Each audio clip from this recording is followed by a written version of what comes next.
Let's start with Director Story. Jump on in, Director Story. Good afternoon, everyone. Thank you, Michael. I appreciate the introduction. My name is Sharon Stroy. I am the Director of Public Engagement in the School of Public Affairs and Administration. In recognition of Black History Month, each year we bring in an exemplary leader. We want to honor people who are making history today, who are creating impact, as well as having a change in their community. I must say that today's guest speaker, I am super excited. I am excited to have Kenneth Douglas be our exemplary leader for today. It is my pleasure to honor to have been working with Kenneth while he was here in the School of Public Affairs and Administration. And at this particular moment, I'm going to read you a brief excerpt from his bio, which is definitely not any indicator of the work he has done, not just where he is currently living and residing and working and transforming in the state capital of Trenton, New Jersey, but also the work he has done in Orange, as well as in the city of Newark. What I'm going to read is just a small snippet of not just the work ethic that he exhibits, but also the person that he is. Kenneth Douglas is an experienced operations executive who provides strategic direction and leadership to strengthen the operational and financial performance of large public entities. Kenneth leverages a background in public administration to develop policies and drive initiatives that bring immediate value to an organization by lowering risk, reducing costs, and improving efficiencies. Currently, Kenneth is the Director of Fire and Emergency Services for the city of Trenton, the state capital of New Jersey, where he serves as the executive and administrative head of the department with full accountability for the fire division, which has a $28 million operating budget, 200 uniformed firefighters, and 4 civilian employees. In the Emergency Services Division, he is responsible for 49 civilian employees and a $4 million operating budget. Since 2021, Kenneth has made significant difference in keeping the state capital safe and also impacting the residents in the local communities.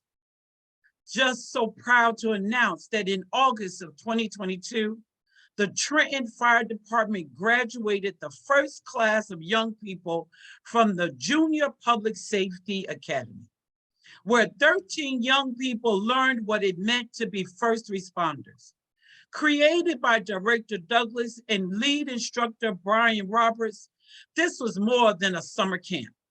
It was a full academy where young people attended physical training, CPR, and fire safety classes.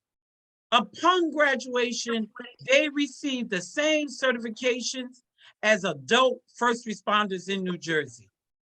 Young people, the next generation of leaders, already being prepared by Director Douglas and Instructor Roberts. Prior to Kenneth's role as the fire director in Trenton, he served as the fire director and deputy emergency management coordinator for the city of Orange Township, where he was responsible for 79 firefighters and a $7 million annual budget. Utilizing his innate leadership skills, Kenneth successfully led recruitment and retention initiatives that resulted in 34 new firefighters, reduced attrition rates, budget reductions, overtime, and improved production. Additionally, he developed recruitment material in multiple languages to reach diverse communities and better reflect community demographics and values. Kenneth is also the president and CEO of Flame, Firefighters League and Mentoring and Education, a 501c3 organization designed to support fire departments and the communities they serve. He is actively involved in several community and international organizations, providing leadership and support. Kenneth Douglas holds a master's degree in public administration from the School of Public Affairs and Administration, a Bachelor of Science in Criminal Justice, and a Bachelor of Arts in Public and Nonprofit Administration from Rutgers University, Newark.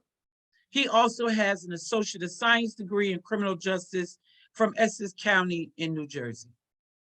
It is my privilege and honor to say that he is one of SPA's very own exemplary leader. And today, to engage you in a conversation with Director Douglas is our very own Professor Michael Dillard. Michael Dillard serves as the director of the undergraduate program in public and nonprofit administration. And guess what? Director Dillard is also a SPA alum. Evidently, the School of Public Affairs and Administration in Rutgers University, Newark are producing some exemplary leaders. It is my pleasure to turn it over to Dr. Dillard and Kenneth, Director Douglas. Have a great conversation. Thanks so much, Director Stroy. And I want to take this opportunity to welcome all of you to this important conversation this evening, really to have what I like to call an informal leadership chat with Director Douglas, to hear about his trajectory, to further understand the importance of what it means to lead during turbulent times, complex, challenging times, to be able to, as Sharon Stroy simply said, to hear from one of our own who graduated from our program, who's utilizing all that he's learned in our classrooms and applying it actually in the real world.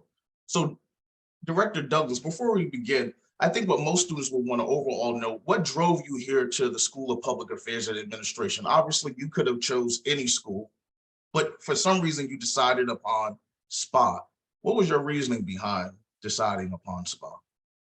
Well, first and foremost, thank you for the question. But I do want to acknowledge some people that's on the call before I answer that. I want to say thank you for joining us. Those elected officials in the city of Trenton, I believe as a council persons on the phone, in addition to FMEA members of my local union in Trenton, New Jersey, also members of the Trenton African American Firefighters Association, and also members of the North Vulcan Pioneers. Appreciate all of you for joining. I believe this is going to be a great conversation. But to your question, it's funny. I graduated out of Essex County College with a criminal justice degree. So I actually entered Rutgers as a criminal justice student. So a friend of mine, I was going to school at the time, I didn't know anything about SPA. She said, well, okay, you should come to SPA, because I was looking for a second major. So went to the School of Public Affairs Administration, and I was, what is the word I'm trying to look for? I was lured in, and they kept me, and then I ended up staying. So I ended up actually working two majors at the same time. I believe it was my first semester after graduating Essex County College. Came in as a criminal justice student and went right to SPA. And actually the story began from that point. I want to contribute my locking in to Dean Stroy, Sharon Stroy, because once she started talking, I couldn't stop listening, and she's one of the reasons, if not the catalyst, for me continuing in the School of Public Affairs Administration. And I contribute part of my success to her today, because if I wouldn't have stayed there at SPA, I probably wouldn't be where I'm at today with the life skills and tools that I learned during that education. Absolutely, well said. And before we go on to the next question, I see a number of students on, but all I can see is your name. So please make sure that your camera is on. I see a bunch of students, but I cannot see your faces. So just make sure that you're muted the entire time, as well as your cameras being on. So, one of the things that we oftentimes we talk about here at SPA is that we have, just an unbelievable group of dynamic students, both traditional age as well as non-traditional age students. And, those number of services look a little bit different depending upon the student in which you're providing those services for, as you know, Director Douglas. So what I want to be able to hear from you as a non-traditional student, what overall support and services did you receive while enrolled at Rutgers University, Newark, particularly SPA? As far as financial support or what? Just any types of supportive services, support services. So whether it was, financial aid, but just more so of just as a whole student, what types of support services did you receive over the years? Well, the financial aid portion of it, unfortunately, I was a working student, so I actually was getting a salary, so I didn't qualify for any grant infant money or anything like that. But I did get take loans out. And I tell every student that I know, don't be scared of loans because you're actually investing in yourself. But also the support that I did get, which actually transcends today, is the support of my fellow classmates. I was around a group of individuals that actually were non-traditional students like myself, that also moved on to other facets in life as it relates to working with top politicians and municipalities that we actually are still connected today. So that actually contributed to my network and building my network. And actually to this day, we still support each other in all our endeavors. So that was one of the strongest and one of the biggest things of that spot contributed to me was the building my network. Absolutely, well said. And students, you want to take advantage of, I know Kenneth Douglas talked a little bit about, in terms of some of the challenges with FAFSA, but there's a number of financial support services that you can now receive to assist in that financial burden. For example, obviously HLLC, Honors Living and Learning Community, where you can attend Rutgers University for free, and they provide free room and board, depending on if you qualify. And then there's other financial incentives for incoming or prospective overall students, just so that way you know. But one of the things also that Kenneth Douglas talked about is you're just relying on that support system in terms of different peers. And I think that that's what overall helps students to get through, by having a number of support systems in place, not just amongst faculty and staff, but also having your own peers that you can overall rely on. So, in terms of just completing your MPA degree, what courses overall do you feel most prepared you for the current role now serving as a director of a fire department? What courses throughout your academic journey at SPA further assisted you in that regard?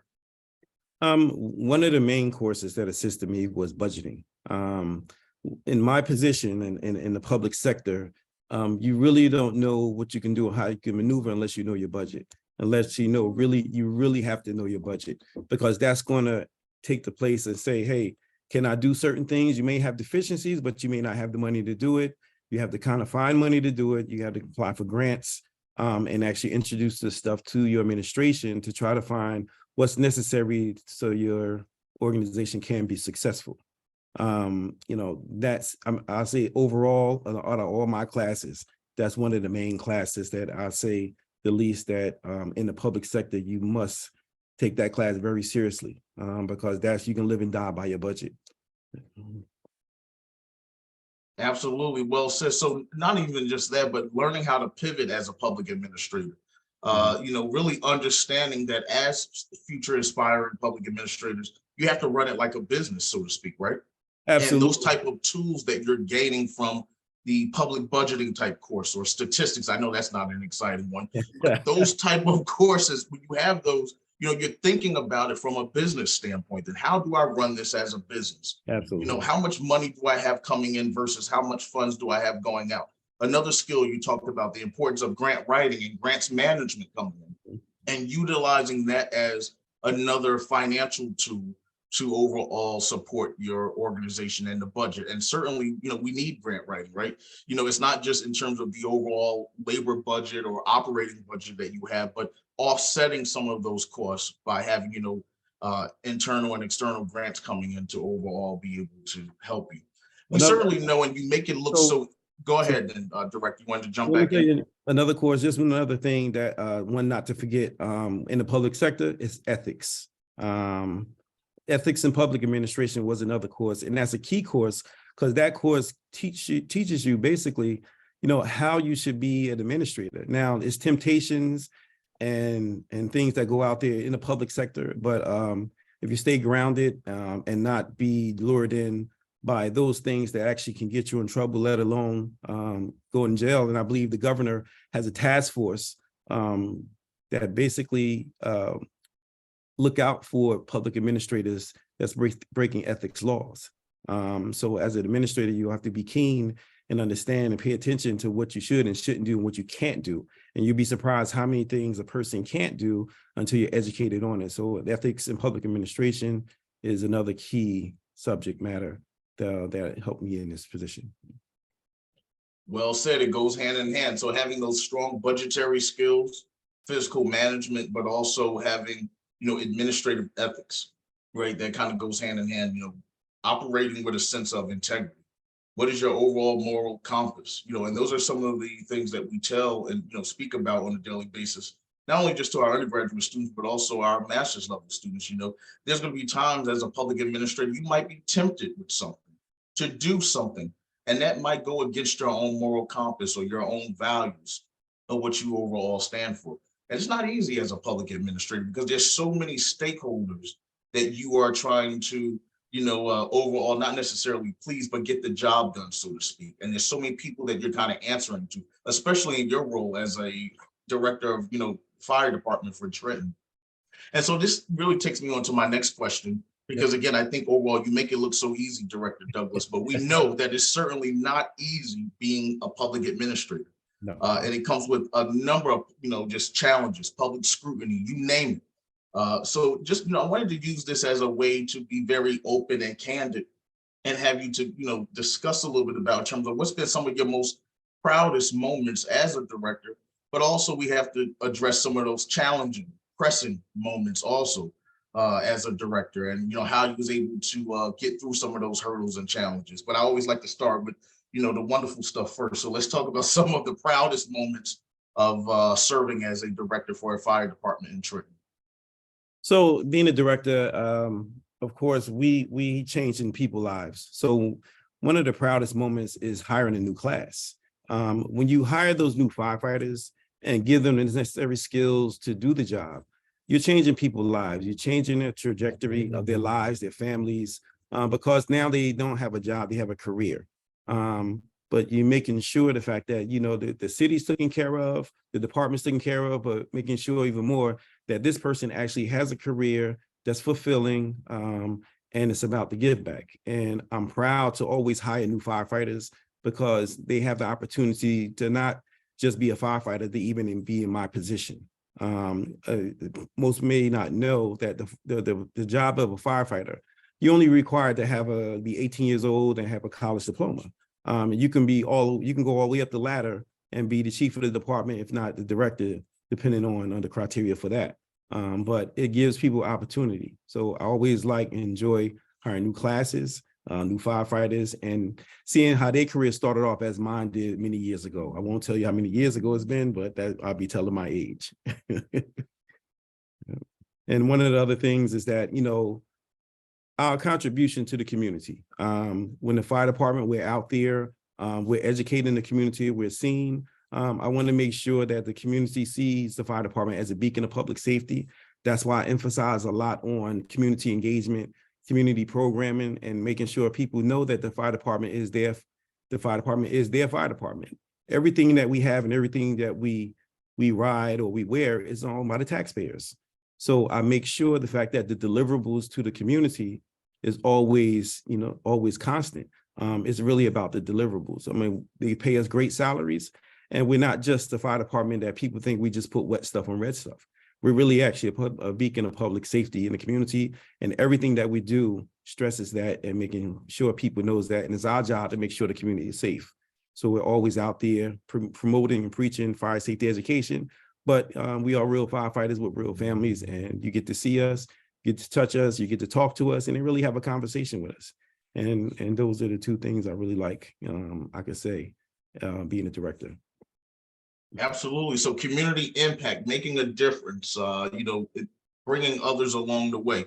And what do you feel has been one of your most pressing issues or challenges, as being a director of a fire department? Any, just issues or things that you can kind of talk about? Because oftentimes, we talk in our leadership classes about the fun stuff of being a manager, of being a director, a public administrator, being the leader of an organization. Where are you going to take that organization? But oftentimes we don't talk about the challenging, the nitty gritty, because it's not always a walk through the park each and every day. And I think if you're preparing today's future inspiring public administrators to take on those leadership roles, they also need to be understanding of those type of challenges that they might as well be, perhaps faced with in terms of certain challenges and obstacles along the way. So do you mind, kind of opening up, talking a little bit about some of your obstacles or challenges that you've gone through as a director of the fire department? Well, as I said earlier, one of the things that you have to know is your budget. But one of the biggest challenges is that when you do have issues in a department, it could be manpower issues, it could be equipment issues, staffing. The challenge is that you don't have the necessary funding to transform a department or even better a department from a lot of things that they have. So for instance, a fire truck can cost $750,000. A police car can cost $50,000. So you can buy, how many police cars you can buy with a fire truck, with the cost of a fire truck. Now, if I need 10 of them, you can just do the math. You're talking about millions of dollars have to be spent. And then some fire departments, they work on equipment probably 20 years old. They're constantly breaking down. Probably maybe a third of my operating expense budget was spent on repairs that maintain the fire trucks in operational condition. But the real issue is that I need new fire trucks because they're dated.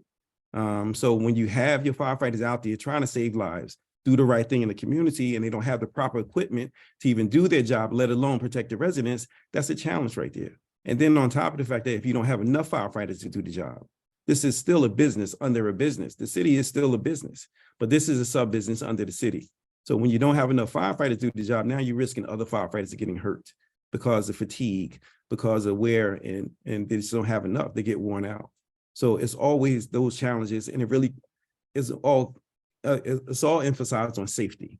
The equipment that we don't have, the manpower we don't have. These are the two main things. And as a director, I'm always trying to find ways to make these two things happen within the fiscal budget year that I have. And sometimes the budgets, you have cuts, and sometimes you don't have cuts. But the thing is, you're always going to have a rotating amount of firefighters coming in and out, and you need a higher class, you need new firefighters, you need new equipment, and these things cost millions of dollars. And sometimes municipalities and urban communities don't have it. That's why we have to go for kind of grants and any kind of funding that we can get to supplement that so it don't impact the taxpayers negatively. Absolutely, well said. So, this brings me into my next question, because you somewhat talked about this idea of the importance of having a vision, and part of being an exemplary leader, you have to have vision. You have to be able to challenge the status quo. You can't just simply sit there and just idly wait and just kind of think that it's just going to somehow magically fall out of the sky. You set the tone as the vision, as the leader, as the visionary. Where am I going to take this organization 5 years from now, 10 years from now?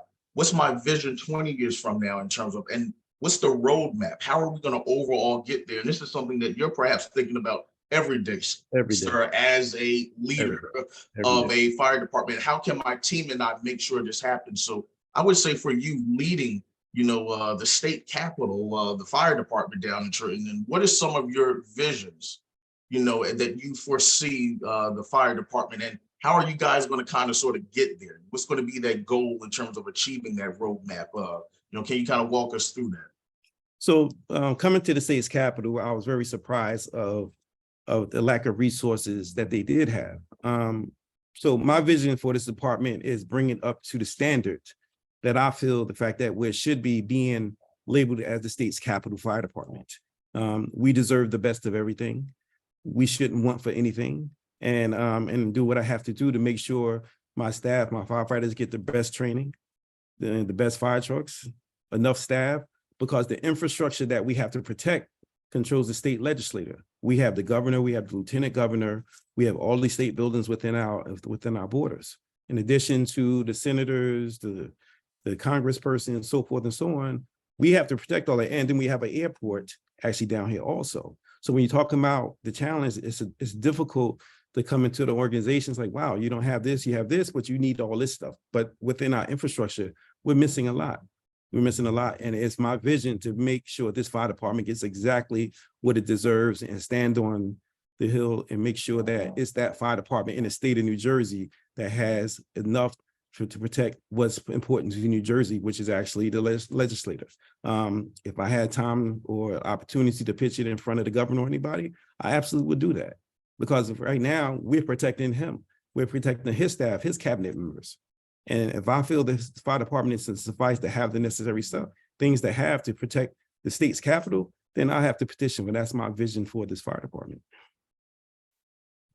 Well said. And so just when you thought it stopped there, the list just goes on and on of just the things that you're doing. So I guess Director Story is right. When do you find the time to sleep though? So amongst your impressive resume and all the things that you're doing with, the city of Trenton, I also, learned recently from Director Story that you started your own community-based organization, Flame. Yeah. So Yes. if you could tell us a little bit about what that means, what was your reasoning behind starting that organization? And perhaps is there any way that students can perhaps get involved in your organization? Absolutely. Flame was started back in 2016.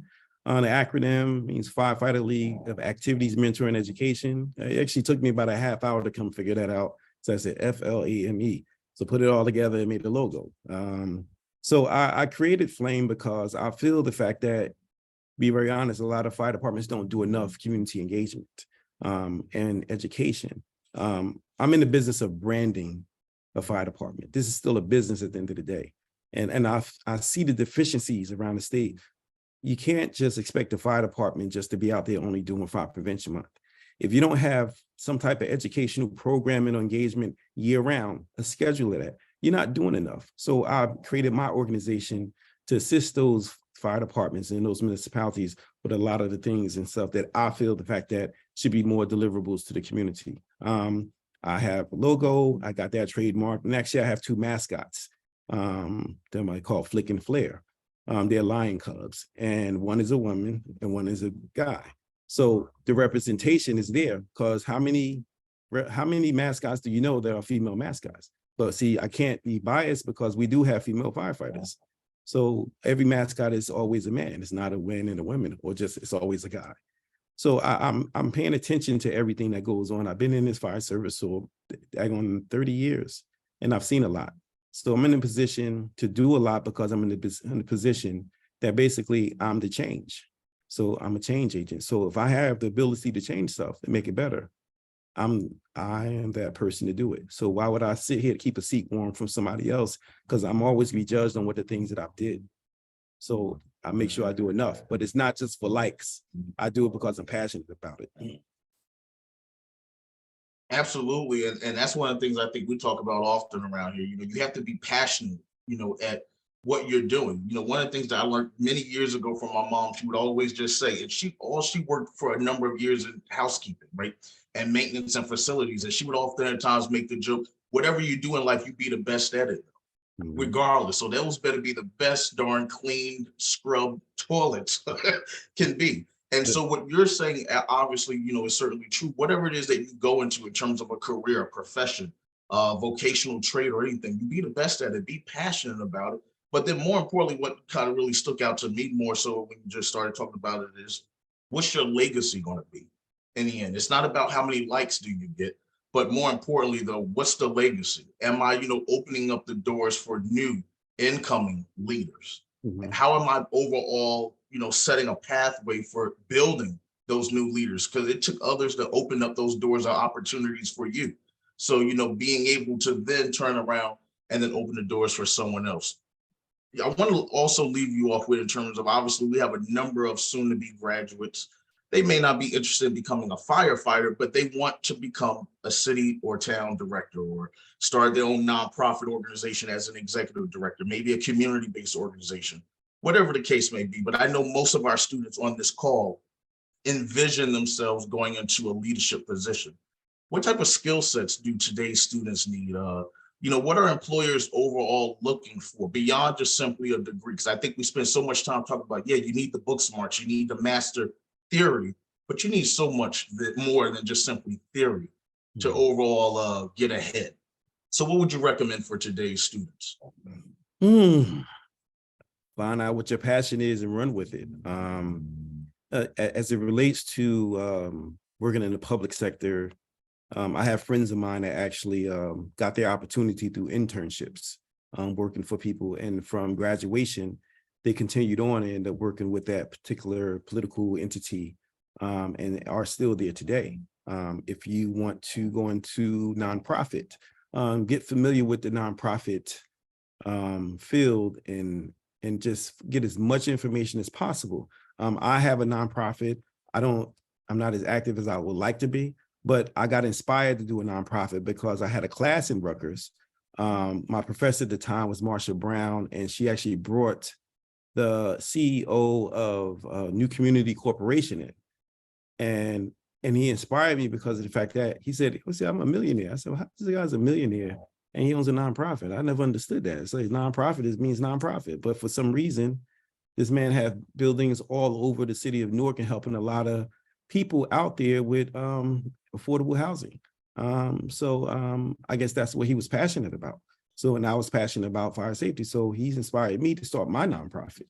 And that's why I continue. So I got my hats in a lot of things, but my base is still just community and making sure I'm taking care of my city, taking care of my family, and taking care of the residents that actually I'm responsible to as an administrator. But definitely find your passion and run with it. But link yourself up with people with a similar passion like yourself, so you're not by yourself. It's really about the network also.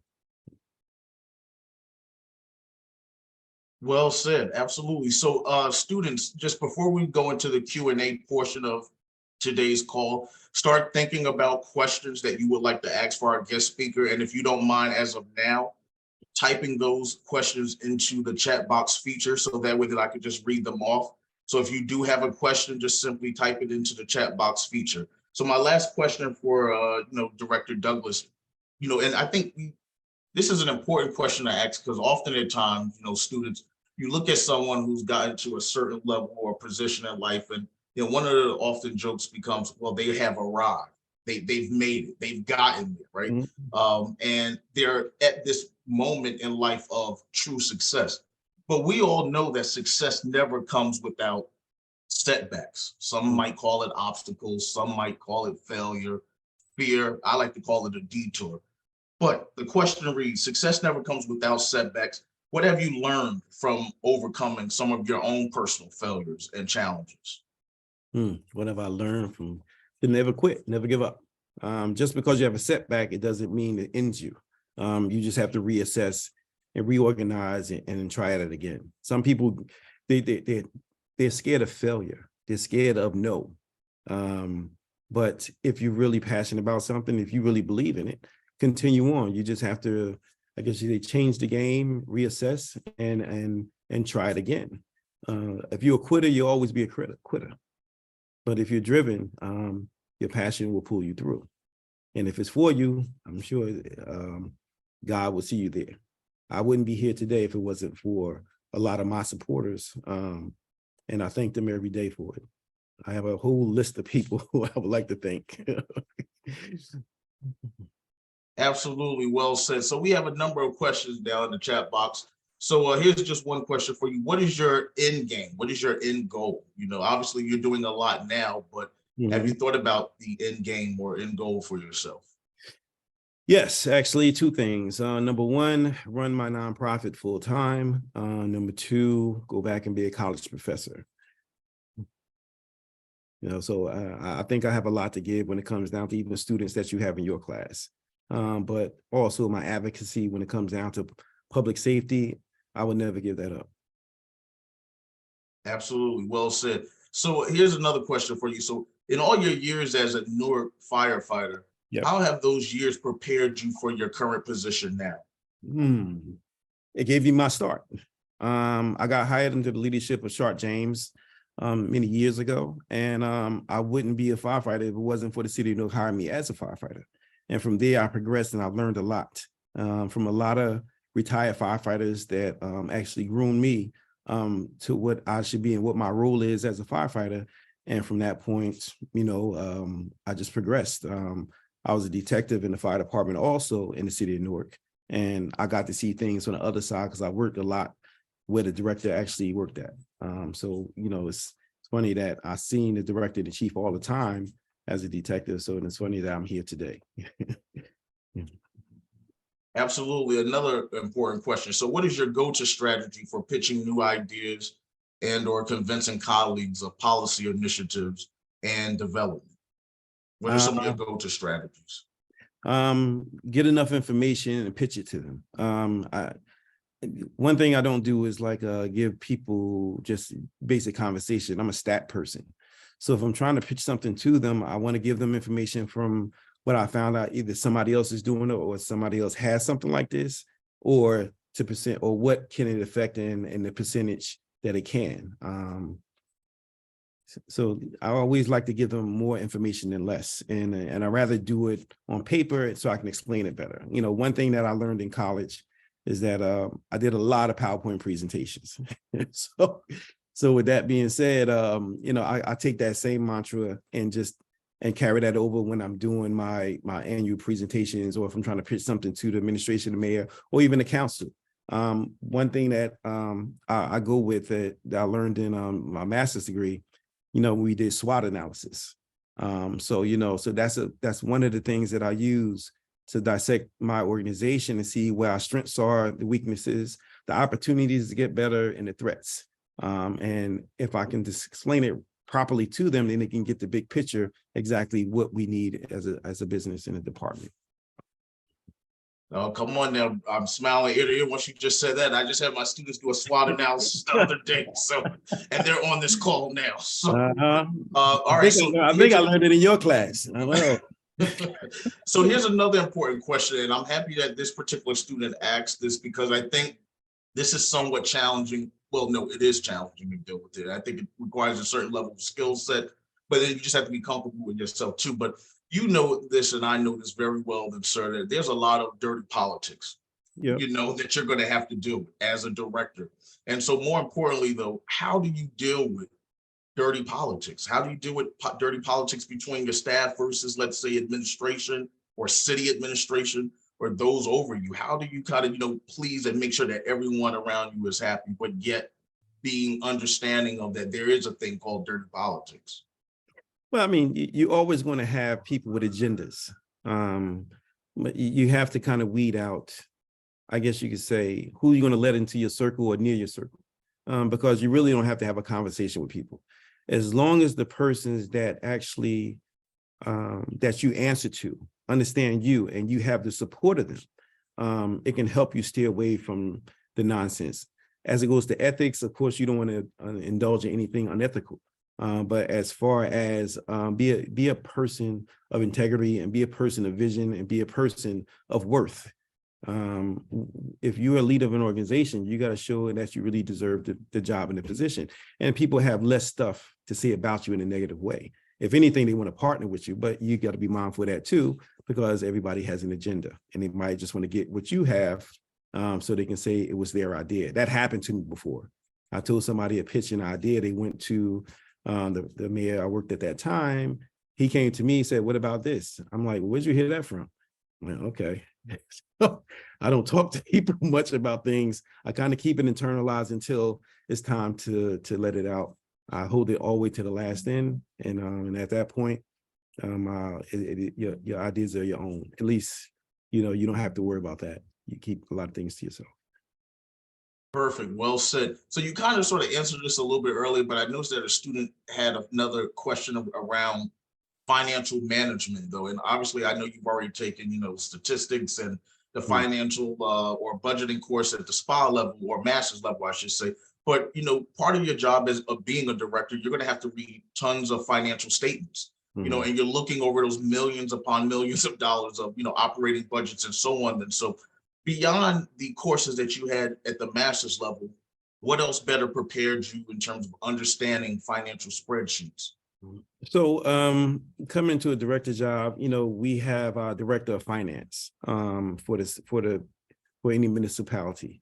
And they give courses on, I guess you say, budget management. And we have a system called Edmunds. It's the purchasing system for most municipalities. I think majority of them, if not all of them, use this. But I did get educated and had to take classes on this particular system and how to navigate through it and really understand the municipal budget. I mean, a municipal budget is different than your home budget, because I don't only have to deal with the operating expenses. I have to deal with salary and wages. I have to deal with contractual raises when it comes down to personnel, and any kind of revenue that we have coming into the department. So it's full circle, and you definitely want to be educated by your finance department so you don't make any errors or anything that's against what the state of New Jersey requires as understanding your budget or even spending. Absolutely. Well said. So I see we have a number of questions still coming in, which is good. So one student wanted to know from you, Kenneth, how do you deal with being a non-traditional student?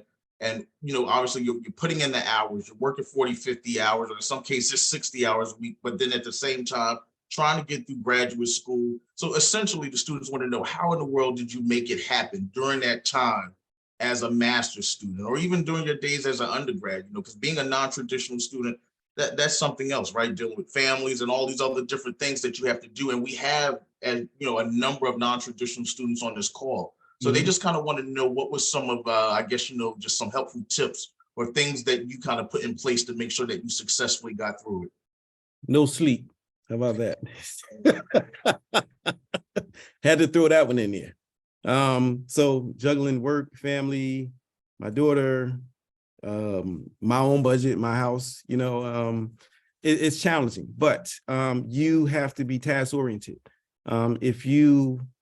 If you don't do it, then who else is going to do it? So you just gotta kind of suck it up and just get it done. Some people want to cry, I'm tired, and all that is out the window.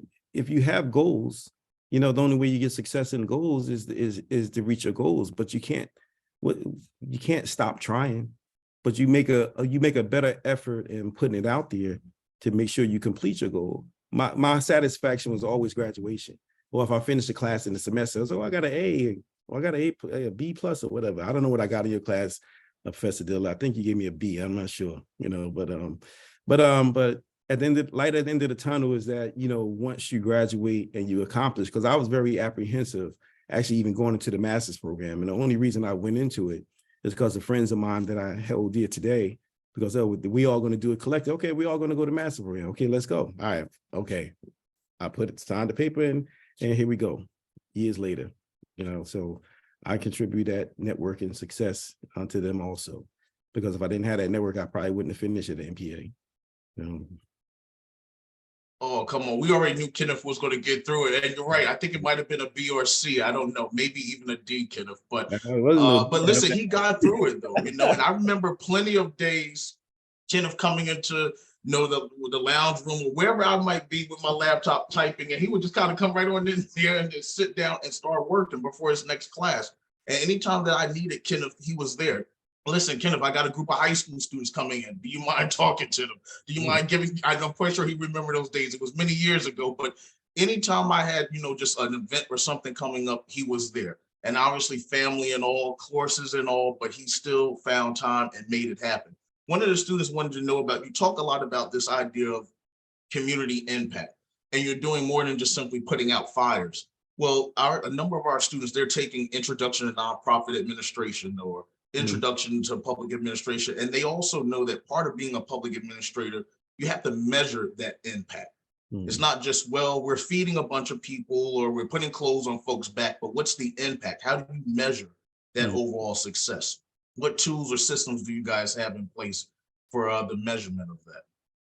So for the fire department, I measure it in a couple of ways. So number one, the reduction of fires. Now, fires can be fluid, but if you put enough information out there, of course, you want a reduction in that. And we make those attempts by doing so much community engagement and education.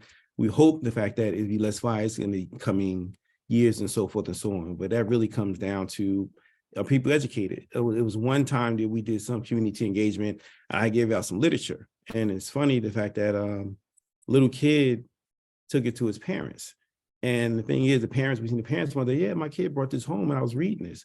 You'd be surprised that we go to all the schools and all the senior buildings and how these people are impressionable and taking literature home. And it's just something that simple could save somebody's lives because literature they never had before.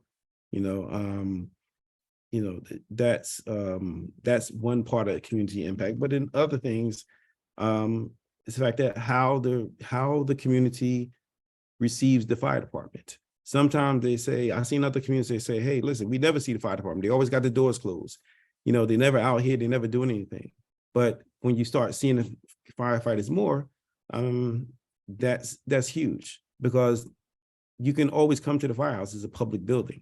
And some people have the doors closed. So when you interact with the community, I guess you can say it, I guess you say, I want to use the word humanize you, but you know, firefighters, we are approachable. Some people don't want to come see us. They don't think that they're part of it. We're part of the community. They see the cops out there all the time and they don't see the firefighters enough. So I make sure the firefighters are seen enough in the community, because you never know, it may transcend to something, and the council might say, hey, the fire department do a bunch of stuff and give us a whole bunch of money to buy a bunch of new fire trucks. No, it might happen, you know, but we are, so we are in this together. That's one of my council ones from Trenton. Hi, Councilwoman. Good evening, Director Douglas. Excellent presentation so far. Thank you for sharing. I've been taking very copious notes. I know that's right. Thank you. But we are the community, and as a whole, the fire department, the police department, the administration, and every division in the city of Trenton or any other city and municipality, we are responsible to the community, and we have to do our job to make sure the community is safe and taken care of. Absolutely. And I'm happy that we have the councilwoman on too. So as she's keeping you in line then, sir. But Yes, and knowing that she's taking those copious notes, I will be calling on her after, because I would love for her to chime in as well. I have at least 2 career related / leadership based questions for her. But here's another question for you then, Director Douglas. You know, so some of the students have kind of, you know, I'm kind of picking 2 or 3 students that have similar questions and kind of just grouping them into one though. But, you know, obviously we talked about budgets. We talked about, you know, you've got to, you know, have this care for the community and helping out, you know, everyone involved. But what are some other real world applications or things that you need, that you feel that makes you a successful director outside of the education, outside of all the professional experience that you gain over the years? But what are some other, you know, real life or real world applications that have made you so successful, that have gotten you to where you are right now?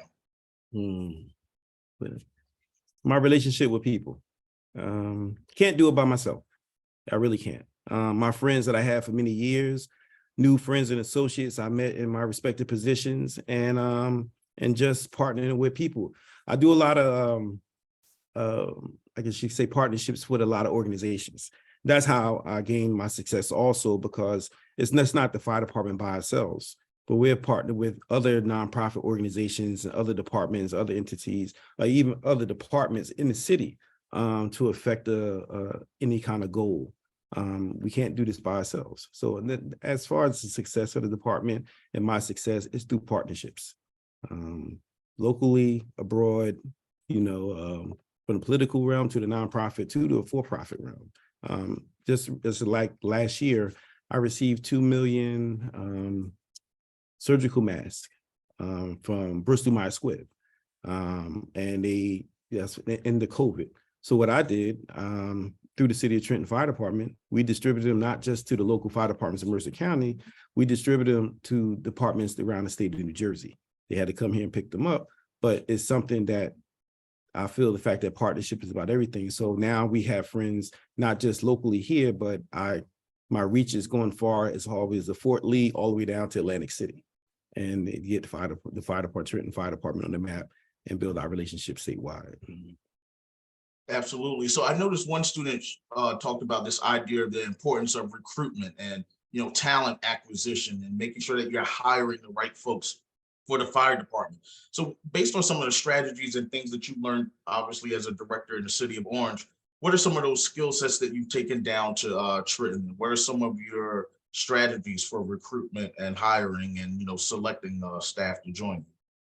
Well, I mean, the testing process is governed by the state of New Jersey, but what I do, we do an interview for each member that's looking to come on the fire department, for the hopes that, you know, they are who we choose. We do have discretionary powers to pass over individuals if they don't fit, but it's still criteria that civil service they do have to pass.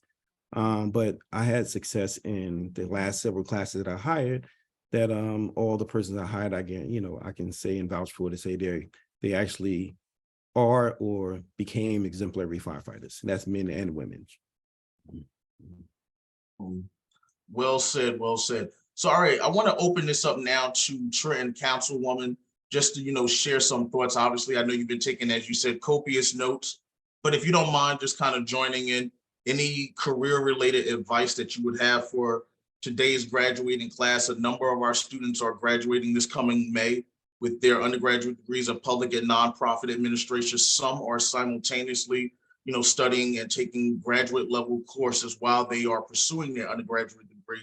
But I think it's important to hear from different types of public administrators in terms of just some things that you've learned over the years about yourself and just ways in which you can maybe give some, just fresh ideas and advice to our, students or whatever. So I just wanted to kind of open the floor up to you for a few minutes. So thank you for the opportunity. But let me just say, Director Douglas, this is your show. I'm here to support you. You got it. So let me just say, first of all, you did a wonderful presentation, Director. Excellent representation of the city, true to who you have shown yourself to be. And I look forward to what's to come. And so if I could say anything, it would be just that, right? It is the networking, it is the connections, it is leveraging relationships with different people in order to make things move forward. It is about connecting with other people. You are the best representative of yourself that you will ever be able to present. And so at all times and all things that you do, don't stop. Like the director said, don't quit, right? We might sit down for a minute, but you have to get back up and keep pushing. And so as you set your goals, right? I teach my students because I teach at Trenton Central High School. I am the finance teacher. After 26 years of doing audit and investigative work in various capacities. You set SMART goals, right? We're not setting out to lose anything. We're not being unrealistic in what it is that we set out to accomplish, but you do want to map out where it is you see yourself now, where you see yourself going, and how you're going to get there, right? And it is through leveraging relationships with different people like Director Douglas or Mr. Dillard or Ms. Calloway that will help you along the way. And when doors are open for you, walk through the doors, right? But walk through with excellence. Don't just walk through and take advantage and just sit there and say, oh, I'm here. Always challenge yourself to do more, to do better, to be great, to go higher, right? Because no one can stop you but you. Absolutely. Absolutely. Well said. So now back to the Q&A, Director Douglas, but I just felt the need. I wanted, Councilwoman to, just quickly step in. So I appreciate those words of encouragement because that's what students need to hear. Oftentimes, again, we read it from a textbook, and you're questioning yourself, well, how did they get there? But what's your roadmap for getting to success? Who are you surrounding yourself with as today's students? Someone said you have to kind of be thirsty. You have to be a go-getter. You cannot sleep on it. You've got to put yourself out there as a student and surround yourself with smart people. In fact, I would take it a step further. You need to surround yourself with people that are 10 times smarter than you, that can take you to that next level. Because again, the book smarts is just one half of the puzzle. You still have to have people skills. You still have to have great communication skills. You have to have the ability to be able to network and build your own social capital. And those are just some skills that a textbook or a wonderful researcher may not be able to prepare you for. Another question that a student asked about, and so I hate to put her out there, but Jacqueline, I guess, I want to just put you out there. So she's considering, going for her master's degree, but she is completely scared right now. You talked about this idea of getting through your master's, being a father, and all the other things that you had on your plate. And I know one of the things was obviously having some strong peers to kind of help you get through that master's degree program. But what advice would you have to, again, those non-traditional students that they're kind of on the fence a little bit? It's like, yeah, I want to do this, but I'm overworked, I'm overwhelmed. I've got so many other tasks and things on my plate. What advice would you give to them? So it's funny that from my associate's degree to my master's, the work has lessened. So let me give you an example. When I was in Essex County College, I had I don't know how many classes, and I did presentations, maybe 4 or 5 presentations for each class every semester. As I got into the bachelor's, the work has gotten less. Then the master's is less, even though it's more intense, but it's less work to do. I just say, to say the least, I tell any student that I've mentored over the years, and actually I was a TA at Essex County College during the time I was at Rutgers. I was like, don't stop until you get your master's. Now your PhD is something else, but I say continue on because it makes you more marketable in this society we have now. I mean, you're competing against probably somebody that may have their master may be younger. But if you're a non-traditional student, you definitely want to have the most and the best education possible. So you want to be more marketable than somebody who's just coming out of high school, went straight to college, have their bachelor's degree or master's degree, but it helps you in the long run. And as I said to you before, if I didn't finish up and didn't have my master's, I probably wouldn't be where I'm at today.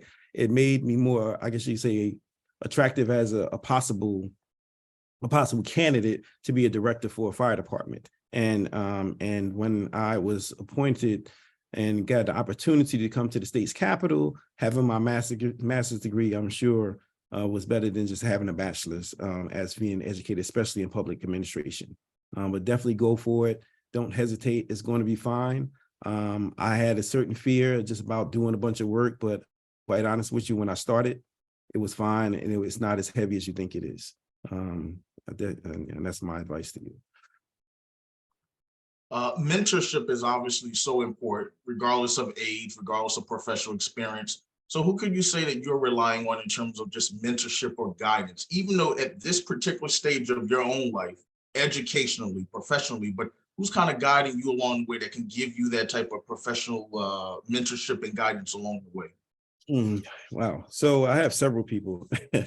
So some of the education that I had before I became a director, I was I'm part of Leadership Newark. And my cohort is 2018, Go Navigators, ran by Celia King. And I can call her anytime if I have any issues or any concerns when it comes down to public administration.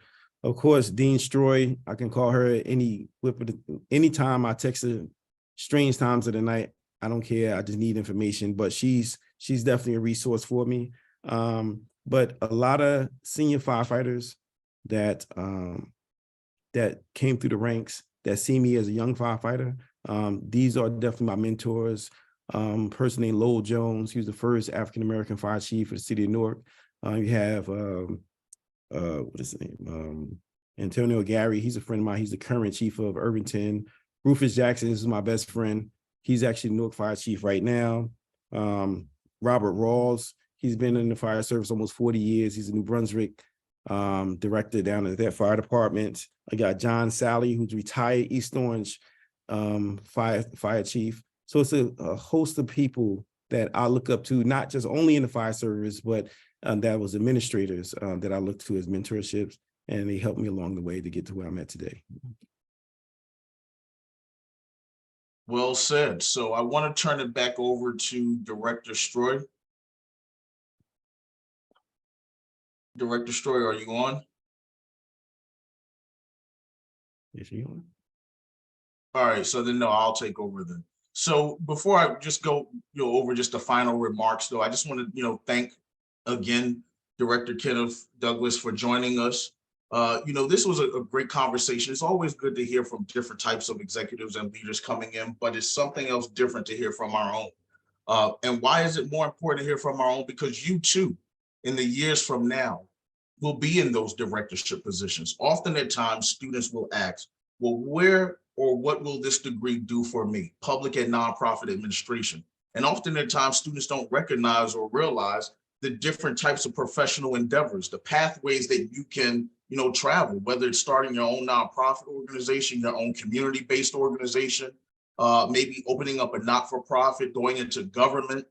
There's so many different avenues. You can even work in, the private sector with a degree in public and nonprofit administration. But overall, just simply want to say that the sky is the limit. And you just have to surround yourself with some positive people that's going to help you to tackle some of those challenges and to get you to where you overall need to be. Don't give up. Conversations like this is important. We spend a lot of time going over it from the textbook and the theoretical standpoints, but again, it's important conversations such as this that I think that really overall helps us. Just as an FYI for today, and for all the students that joined us, moving forward over the next few Mondays, we will have different executives virtually joining us. I will be sending that email out to my other classes as well. That's on tonight's call, because I think it's important for you to be able to hear from various public administrators, to hear about how they got to where they are and just their successes, but more importantly, their challenges along the way. I would say don't be a stranger to, Director Douglas. Reach out to him. I don't know if he feels comfortable or okay with sharing his email, but I'm quite sure there might be, some opportunities in which maybe students might, be looking for some mentorship, some additional guidance, maybe you're thinking about possible internship opportunities, but just some ways to get involved, And often at times students will get off the call and say, well, wait a minute, I forgot to ask for his email address, or, how do I stay in contact? And so that's just certainly a way to be able to do it. He can put his email address in the chat box feature to share it with everyone so that way you guys have it. And feel free to at least stay in contact with Director Douglas. Any last final thoughts from you, sir? I do like to acknowledge some people that helped me on my way, if you don't mind. We have to run some names down. Is that okay? Sure. All right. So first and foremost, my leadership training under the International Association of Black Professional Firefighters, the Carl Holmes EDI Institute, of course, Rutgers SPA, where I have two degrees from. Essex County College, Leadership Newark by Celia King. I got my start with Mayor Dwayne Warren for the mayor of City of Orange Township. Mayor Gusiora, who actually hired me to the City of Trenton and actually continued me after his reelection. So I'll be here for another 4 years. Also like to acknowledge Adrian Mapp. He's the mayor of Plainfield, but Adrian Mapp is actually the finance director for the City of Orange. Now, when it comes down to budgeting and understanding Edmonds and financing, he was my mentor in the City of Orange, understanding budget, understanding finance. So I definitely have to give kudos to him. All the council persons in the City of Trenton and all the politicians that I'm familiar with. Also, John Harmon, African American Chamber of Commerce, which actually Flame is a member of, and also the Princeton Chamber of Commerce. My nonprofit is a member of that also. And the Vulcan Pioneers, TAFA, Flame, it's another Flame in East Orange. That's their African American Firefighter Association.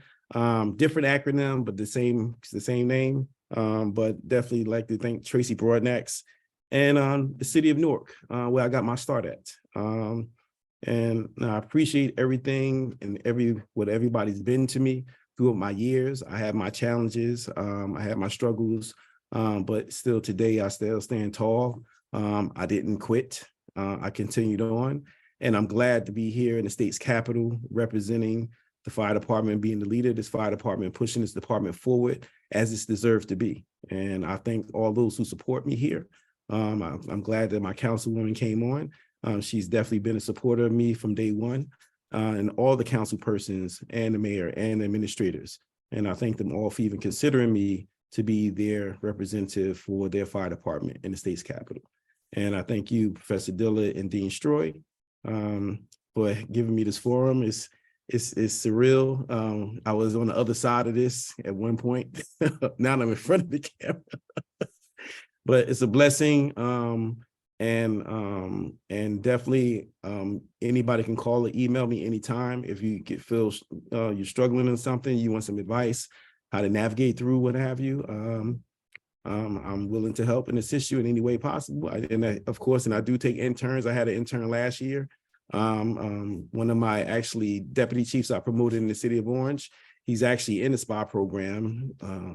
His name is Gerard Long. So he interned for me last year. So I'm willing to take another intern. So, if you can, one of your students, Professor Dillard, I'll be more than welcome. Just got to come to Trenton. That's all.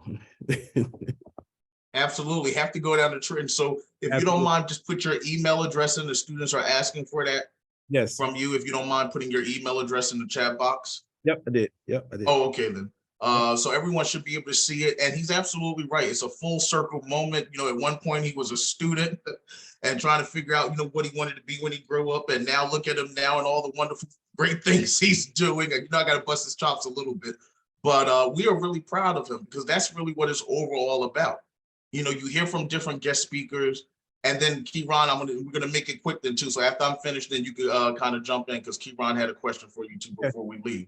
But I think it's reassuring, when you're finishing up this degree and just trying to figure out what it is that you really want to do. And he's given us so many different examples and just ideas. But Keyron, go ahead, jump in. I think you had a question, and then I'm going to turn it over to Director Stroy. Yeah, I'm sorry. Thank you. Director, what high school you went to? Shabazz. Yeah, I know Malcolm you from X Shabazz. Shabazz. Yeah, I went to Shabazz, Shabazz. everybody say Shabazz. They don't say Malcolm X Shabazz. Just say Yeah, Shabazz. Yeah, we went to Shabazz together. Shabazz. Okay, okay. What year you graduated? Same year, what? I didn't. Okay, but you're in school now, right? Yeah. That's all that matters. Absolutely. So, all right, so Director Stroy, jump on in. First of all, let me just say that this is when you learn how to multitask. So I've been in 2 Zooms at the same time. Don't tell everyone, but it has been my pleasure to eavesdrop in on the conversation with the students asking the amazing questions. And that's what we want to do.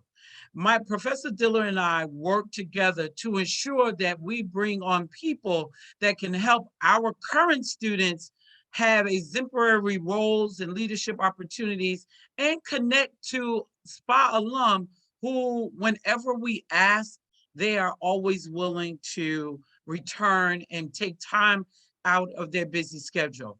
So, Director Douglas, I want to thank you for your schedule and looking at the comments from in the chat, that you definitely have left some information and inspiration to our students.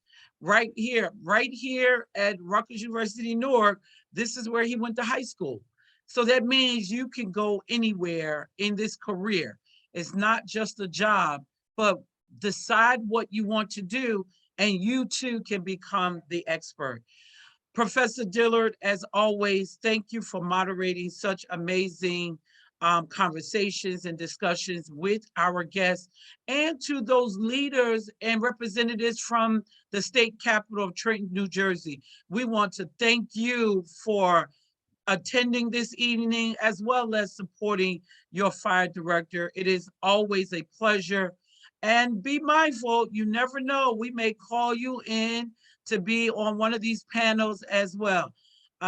Professor Dillard has the ability to bring in some amazing guest people from the state of New Jersey. So be on the lookout for a potential email. Thank you all for joining us this evening, and have a great evening.